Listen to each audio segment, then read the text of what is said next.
जबलपुर सहायक विस्तार अधिकारी संघ की बैठक सत्यमेव जयते परिसर अम्बेडकर चौक में प्रदेश अध्यक्ष DS ठाकुर के नेतृत्व में आयोजित की गई। इस मौके पर दिलीप सिंह सेवानिवृत्त वीडियो संरक्षक, अश्विनी पाठक, अबाक्स के प्रदेश अध्यक्ष देवेंद्र चौधरी सहित बड़ी संख्या में संघ के सदस्य मौजूद रहे, जिसमें ADO और सेवानिवृत्त ADO की समस्याओं को लेकर चर्चा करने के साथ आगामी दिनों में शासन के खिलाफ में आंदोलन करने पर सहमति बनी। संघ के पदाधिकारियों का कहना है कि शासन द्वारा कर्मचारी के खिलाफ में नीतियां बनाई जा रही हैं, जिसके चलते सहायक विस्तार अधिकारियों की पदोन्नति नहीं होने से शासकीय लाभ प्राप्त नहीं हो पा रहा है।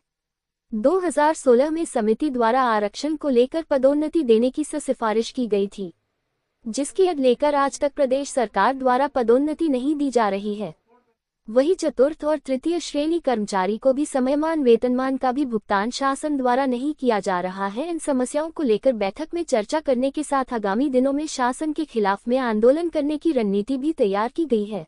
सहायक विकास विस्तार अधिकारियों को और सीधी भर्ती के सहायक विकास विस्तार अधिकारियों को शासन की योजनाओं का लाभ नहीं मिला। उसके कारण बगैर पदोन्नति, बगैर प्रवर श्रेणी वेतनमान विभाग ने 50 बार इनके निर्णय लिए।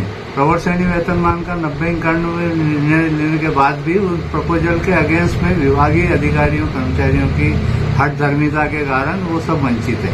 इसमें सभी संवर्ग और सभी वर्ग के लोग हैं। इसमें न तो उनको आरक्षण का लाभ मिला, न वेतनमान का लाभ मिला। आज पेंशन और इसमें काफी ग्रेजुएटी वगैरह में काफी नुकसान हुआ है।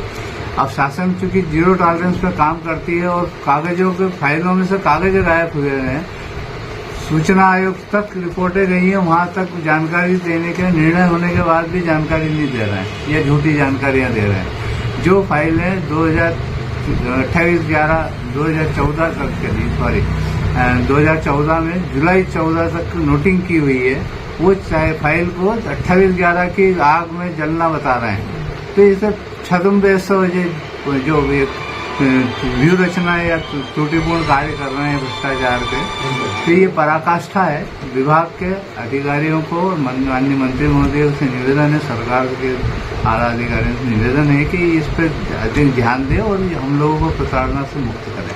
आजादी के पहले गांधी जी के द्वारा कृषि आंदोलन चलाया गया था। उस आंदोलन में बहुत से किसानों ने भाग लिया था और उन किसानों ने भाग लिया। उसके बाद में 47 में आजादी मिली और आजादी के समय गांधी जी का ये मत था कि जो लोग इनमें से पढ़े लिखे हैं, ग्रामीणों में से जो शासकीय काम कर सकते हैं, उनमें से कुछ लोगों को उन्होंने ग्राम सहायक बनाया, ग्राम सेवक बनाया और कुछ लोगों को उन्होंने बनाया BDO। जो ज्यादा पढ़े लिखे थे वो BDO बनाए गए। वो पूरे ग्राम की और विकासखंड स्तर की व्यवस्था करते थे और एक ब्लॉक में 8 और 10 ग्राम सेवक होते थे जो पूरे ग्रामों की कृषि पर नियंत्रण करते थे, देखते थे, सुनते थे। उसके बाद मध्य प्रदेश शासन ने 1982 में पुनः निर्णय लिया कि ग्रामीण विकास और कृषि विभाग अलग किया।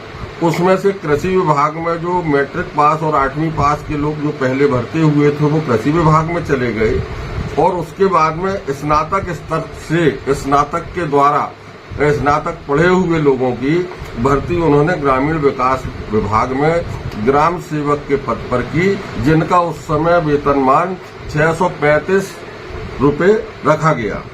उसके बाद 1998-99 में उस पद को, ग्रामीण विकास के पद को सहायक विकास विस्तार अधिकारी नाम दिया गया।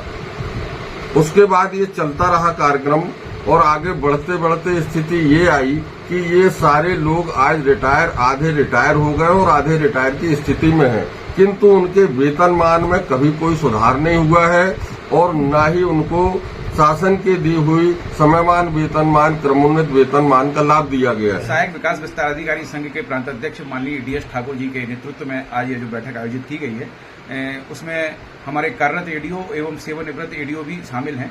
और इसमें एक सबसे महत्वपूर्ण बात यह है कि शासन के द्वारा 2016 में जस्टिस खानविलकर के द्वारा जो पदोन्नति आरक्षण का 30 अप्रैल 2016 को जो आदेश दिया गया था, उसकी आड़ लेके पदोन्नति रोकी गई है। तो पदोन्नति रोकी गई है, इसका आरक्षण का अधिनियम 2002 का, पदोन्नति अधिनियम 2002 का भी उल्लंघन हो रहा है, जो लोक सेवा आयोग पदोन्नति अधिनियम बना हुआ है, और साथ में रोस्टर नियमों का भी उल्लंघन हो रहा है। और बड़े खेद का विषय है कि आरक्षित वर्ग हो या अनारक्षित वर्ग हो, सभी वर्गों के एडीओ हो या अन्य संवर्ग के कर्मचारी हो, सबकी पदोन्नति रुकी हुई है। 1.25 लाख कर्मचारी जो है बिना पदोन्नति के रिटायर हो चुके हैं। आज स्थिति यह है कि जो लोग रिटायर हो गए हैं उनको पदोन्नति तो आप दे नहीं सकते, लेकिन उनको तृतीय और चतुर्थ श्रेणी समयमान वेतनमान का जो लाभ मिलना चाहिए, वो समयमान वेतनमान का लाभ भी उनको समय पर नहीं मिल रहा है। और साथ में जो परामर्शदात्री समिति की बैठकें होती हैं वो भी नहीं हो रही हैं। और सरकार की कोशिश ये है कि संगठनों की मान्यता को खत्म किया जाए, और जो संगठन मान्यता प्राप्त है उनको किस तरीके से उनमें तोड़फोड़ कराई जाए, और नए संगठनों की मान्यता तो जो है मैं समझता हूं कि 1998 के बाद से पूरी तरीके से बंद करके रखी गई है। यानी कुल मिला के जो एक वर्क कल्चर जो बन रहा है यहाँ पे पूरे मध्य प्रदेश में, वो ये है कर्मचारी विरोधी वातावरण बन रहा है। और ग्रामीण विकास विभाग जो पंचायती राज को साकार करने वाला विभाग है,